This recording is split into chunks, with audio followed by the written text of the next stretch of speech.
اور عام صورت ہم نے آپ کو کیا بتائی تھی؟ دوام ذکر بتایا تھا، ہر ایک پل اللہ تعالیٰ یاد رہے. تو یہ تھا لاسٹ ویک کا کوئک ریویژن. اور اب ہم لوگ آیت نمبر 15 آنورڈس تفصیل سے جانیں گے. تیار سب لوگ؟ تیار؟ ہاں تو چہک کر بولیے نا. ایسے ٹھنڈے ٹھنڈے بولیں گے تو لگے گا ہاں تیار تو ہیں مگر کمر میں درد ہے تو کیا کریں. خوش ہو کر بولیے نا. قرآن سننے سنانے کی محفل میں بیٹھنے والے اتنے بلیسڈ ہوتے ہیں کیونکہ اللہ تعالیٰ کے فرشتے وہاں پر پورا گھیراؤ کر لیتے ہیں، اس جگہ کو گھیر لیتے ہیں جہاں قرآن سمجھایا جا رہا ہوتا ہے. تو اتنی بلیسڈ محفل میں ہاں اللہ تعالیٰ موقع دے رہا ہے بیٹھنے کا، تو خوش ہو کر چہک کر بولنا چاہیے نا ہاں بالکل تیار ہے. تو آیت نمبر 15 ہے. اعوذ باللہ من الشیطان الرجیم، بسم اللہ الرحمن الرحیم. ان الساعة آتیۃ اکاد اخفیہا لتجزا کل نفس بما تسعی. اور یہ بات بھی یاد رکھو کہ بے شک قیامت آ کر رہے گی، میں اسے مخفی رکھوں گا تاکہ بدلہ دیا جائے ہر جان کو جو اس نے کوشش کی ہو. یہ اللہ سبحانہ و تعالیٰ کا کلام کنٹینیوڈ ہے. پچھلے ہفتے آپ نے جانا کہ اللہ تعالیٰ نے موسیٰ علیہ السلام سے کہا کہ میں نے تمہیں چن لیا ہے، اب جو وحی کی جا رہی ہے غور سے سنو، کان لگا کر سنو. اور پھر 3 آرڈرز آئے. ایک تو یہ کہا گیا کہ اللہ تعالیٰ کے علاوہ کوئی عبادت کے لائق نہیں ہے، دوسرا یہ کہا گیا کہ پھر اسی کی عبادت کرو، اور تیسرا یہ کہا گیا کہ صلاح قائم کرو. ٹھیک ہے. اس کے بعد توحید اور رسالت کا بیان ہو گیا، یعنی موسیٰ علیہ السلام کو اللہ تعالیٰ نے رسول اناؤنس کر دیا اور توحید کے متعلق باتیں آ گئی. تو اب معاد کی بات ہے. معاد مطلب کیا ہوتا ہے؟ ریٹرننگ، پلٹنا. تو معاد ایکچولی آخرت کو کہتے ہیں، اگر آپ کے لیے یہ لفظ معروف نہ ہو، ورنہ یہ فریکوینٹلی بولا جاتا ہے معاد. تو اب آخرت کے لیے، قیامت کے لیے اللہ تعالیٰ ذکر کر رہے ہیں. یعنی اوپر سے چند آیت نمبر 13 14 15 ملا کر ایمانیات ثلاثہ پورا مکمل ہو رہا ہے. پہلے رسالت کا ذکر ہے، پھر توحید کا، اور پھر معاد کا، آخرت کا. تو اللہ سبحانہ و تعالیٰ فرما رہے ہیں کہ ان الساعۃ آتیہ، بے شک قیامت آ کر رہے گی. آتیہ لفظ آیا ہے جس میں تاکید ہے، جس کا ترجمہ یہ نہیں ہوگا کہ قیامت آئے گی. اس کا ترجمہ اردو زبان میں ایسے ہوگا کہ قیامت آ کر رہے گی، بالضرور آئے گی اور لازماً آئے گی. یہ ترجمہ ہوگا اس کا صحیح.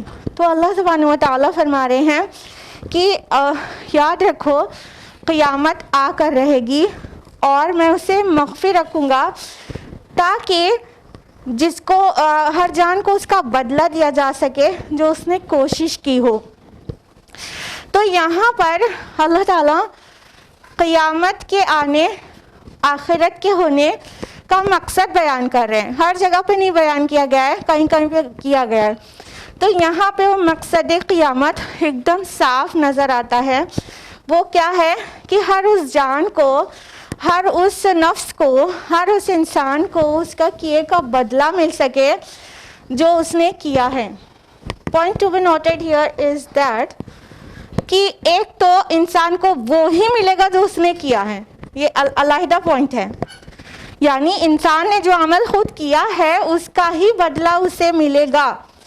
باپ کی وجہ سے بیٹا گلٹی نہیں ہوگا اور بیٹے کی وجہ سے باپ کو قصوروار نہیں ٹھہرایا جائے گا. اور اوریجن آف سن کا جو کانسیپٹ ہے عیسائیت میں، اسلام اس کی تردید کرتا ہے کہ کسی نے گناہ کیا ہو تو اس کی سزا کسی اور کو ملے. جیسا کہ کرسچینٹی میں بلیو کیا جاتا ہے کہ مسیح علیہ السلام سب کے گناہوں کی وجہ سے صلیب پر چڑھ گئے. اسلام اس کی بہت سختی سے تردید کرتا ہے کہ کوئی کسی کے گناہ کی وجہ سے سزا نہیں پائے گا. ہر شخص کو وہ ملے گا جو اس نے کیا ہے. ٹھیک ہے. کسی کے دادا نے گناہ کیا ہو تو پوتا نہیں بھگتے گا. تو ایک تو یہ پوائنٹ بہت دھیان رکھیے کہ اللہ تعالیٰ فرما رہے ہیں کہ ہر اس جان کو اس کا بدلہ ملے گا جس کی اس نے کوشش کی ہوگی. اور یہ بدلہ صرف سزا نہیں ہے، ظاہر بات ہے ریوارڈ بھی ہے. جس کی اس نے خود کوشش کی ہوگی اس کا ریوارڈ ملے گا.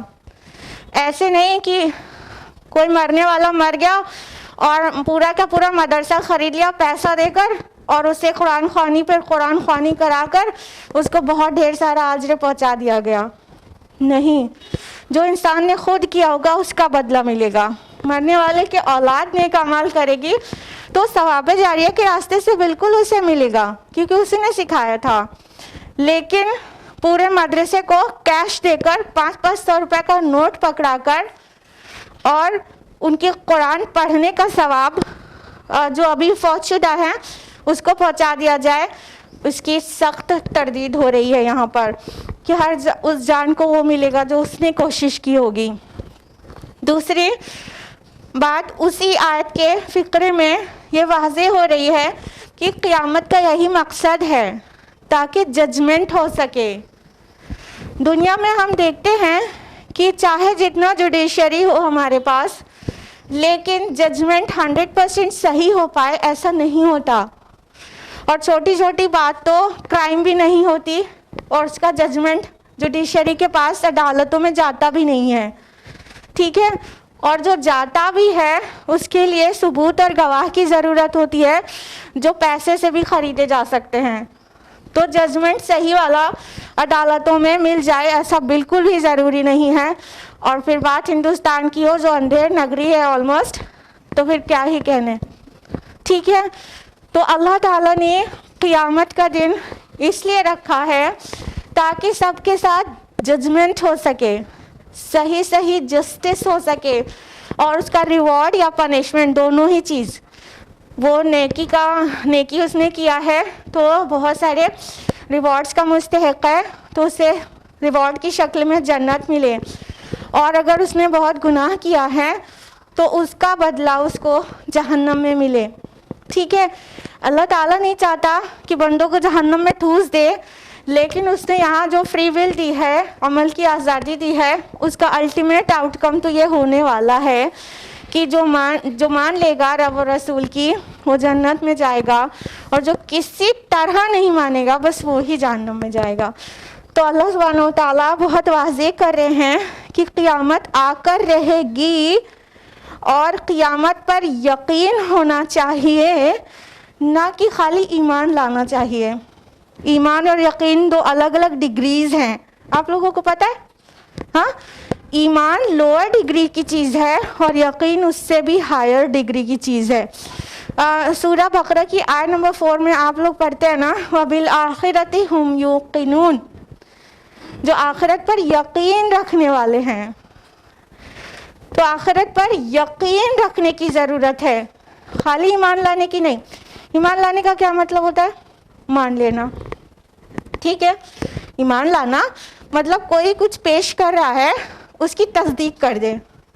ٹھیک، ایمان کی جو ڈیفینیشن ہے وہ یہ ہے تصدیق بما جاء بہ النبی صلی اللہ علیہ وسلم. رسول اللہ صلی اللہ علیہ وسلم جو کچھ لے کر آئے اس کی تصدیق کرنا. تو جب کوئی بات پیش کی جائے اس کو مان لیا جائے، یہ ایمان لانا کہلاتا ہے. ٹھیک ہے، اینڈ یقین از سم تھنگ ڈفرینٹ. یقین کیا ہے کہ دل کی گہرائی سے پورے احساس و شعور کے ساتھ اس پر پکا والا بلیو کیا جائے، وہ یقین کہلاتا ہے. تو ایکچولی آخرت پر یقین درکار ہے، خالی ایمان لانے سے کام نہیں چلے گا. مان لیا کہ ہاں مرنے کے بعد پھر سے زندگی کر اٹھنا ہے اور حساب و کتاب ہونا، مان لیا. خالی مان لینے سے کام نہیں چلے گا، یقین کی ضرورت ہے، یقین کی. مان لینے والے تو اور بھی بہت ہیں، جو چیز کبھی دکھتی نہیں وہ چیزوں کو ماننے والے بھی بہت موجود ہیں. Do you know? کنفیوشس کو جانتے ہیں؟ چائنیز فلاسفر تھا، فیمس ہے نام اس کا. کنفیوشس کا نام سنا ہوگا، چائنیز فلاسفر. وہ کیا کہتا ہے؟ There is nothing more real that what cannot be seen, and there is nothing more certain that what cannot be heard. جو چیز آنکھوں سے دکھائی نہ دے اس سے زیادہ یقینی چیز کوئی نہیں. اس سے زیادہ حقیقی چیز کوئی نہیں، اور جو چیز کانوں سے سنائی نہ دے اس سے زیادہ یقینی چیز کوئی نہیں. تو یہاں تک تو فلاسفرز بھی پہنچ گئے کہ دیر از سم تھنگ ہڈن جو ہماری آنکھوں سے نہیں دکھتا، کانوں سے نہیں سنائی دیتا، کچھ ہے، مخفی بھی ہے. یہاں تک تو فلاسفرز بھی پہنچ گئے. مومن سے کیا درکار ہے؟ وہ اس بات پہ یقین رکھے کہ غیب میں کافی کچھ ہے اور ڈے آف ججمنٹ ہے اور اللہ تعالیٰ اس دن حساب و کتاب لے گا. تو قیامت آ کر رہے گی، ایسے زوردار طریقے سے بولا جا رہا ہے ان الساعۃ آتیہ، بے شک قیامت آ کر رہے گی، ضرور آئے گی، ضرور بالضرور آئے گی، آ کر رہنے والی ہے. تو اس کی تیاری بھی درکار ہے. مائی ڈیئر سسٹرز، تیاری تبھی ہوگی جب یقین کی حد تک ایمان ہوگا آخرت پر. لیکن مسلم امہ کی میجورٹی آپ دیکھ لیجئے، قیامت پر، آخرت پر ایمان بس زبانی والا ایمان ہے، اقرار باللسان کے لیول پر، اور تصدیق بالقلب نہ ہونے کی وجہ سے اعمال اتنے خراب ہیں. کیونکہ ایمان بالآخرہ ہی وہ شے ہے جو ہمارے اور آپ کے اعمال کو درست کرنے میں سب سے زیادہ مؤثر ہے، ہاں کہ نہیں؟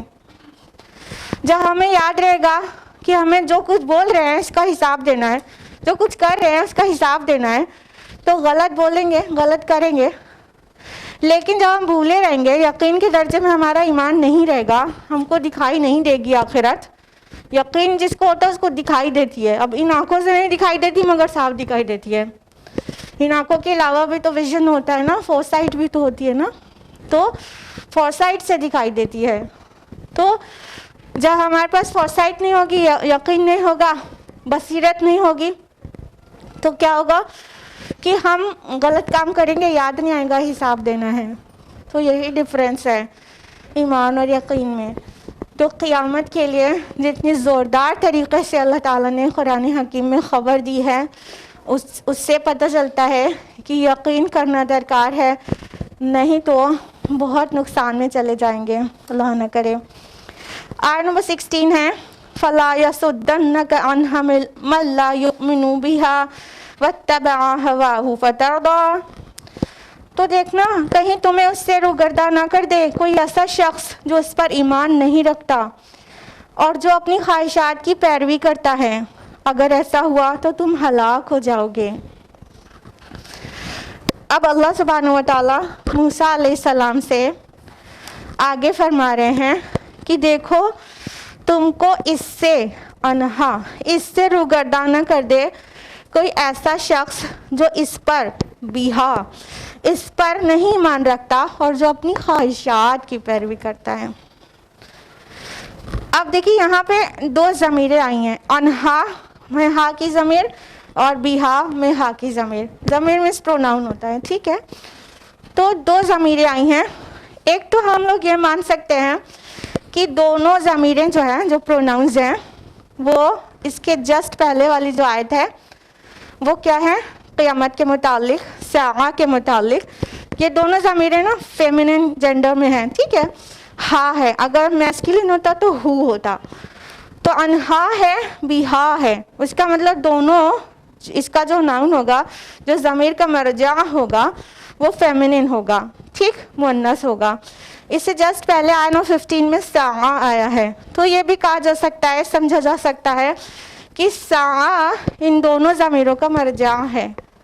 یعنی قیامت کے متعلق یہ کہا جا رہا ہے کہ دیکھو تمہیں اس سے روگرداں نہ کر دے کوئی ایسا شخص جو اس پر ایمان نہیں رکھتا. لیکن آیت نمبر 14 میں صلاح کا بھی ذکر ہے. اس سے جسٹ ایک اوپر آیت ہے نا، صلاح کا بھی ذکر ہے. تو یہ دونوں ضمیریں صلاح کے لیے بھی آئی ہو سکتی ہیں کہ تم کو صلاح سے کوئی روگرداں نہ کر دے جو یہ صلاح کی بینیفٹ پر ایمان نہیں رکھتا. اور یہ بھی ہو سکتا ہے کہ ایک ضمیر ساعہ کے لیے، قیامت کے لیے ہو، اور ایک ضمیر صلاح کے لیے ہو. ایسا بھی ہو سکتا ہے کہ انہا صلاح کے لیے ہو اور بیہا ساعہ کے لیے ہو. تو یہ بھی ہو سکتا ہے. تو ان سب کو اچھی طرح سے